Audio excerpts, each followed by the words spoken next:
Aadhaar card ക്രിമിനലുകൾ ദുരുപയോഗം ചെയ്യുന്നുണ്ടെന്ന് പറഞ്ഞ് ഭീഷണിപ്പെടുത്തി വീട്ടമ്മയിൽ നിന്ന് 49 ലക്ഷത്തിലധികം രൂപ തട്ടിയെടുത്ത 2 വനിതകൾ പിടിയിൽ.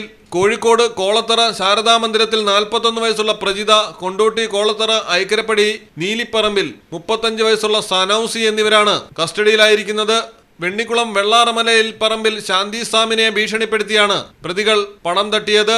ആധാർ കാർഡ് ക്രിമിനലുകൾ ദുരുപയോഗം ചെയ്യുന്നുണ്ടെന്നും കേസിൽ പെടുത്തണ്ടെങ്കിൽ പണം നൽകണമെന്നുമായിരുന്നു പ്രതികൾ ഭീഷണിപ്പെടുത്തിയത്.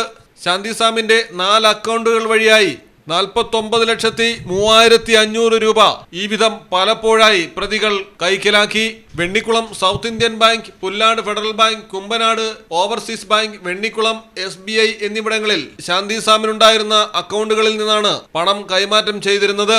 News desk Malayalam television.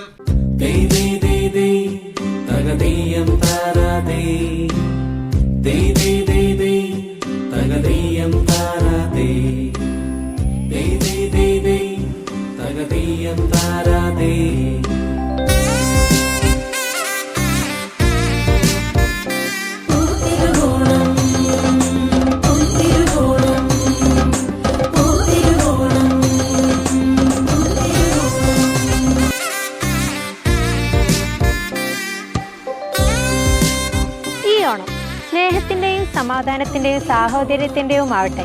ഏവർക്കും തിരൂർ പവൻ ഗോൾഡിന്റെ പൊന്നോണ ആശംസകൾ.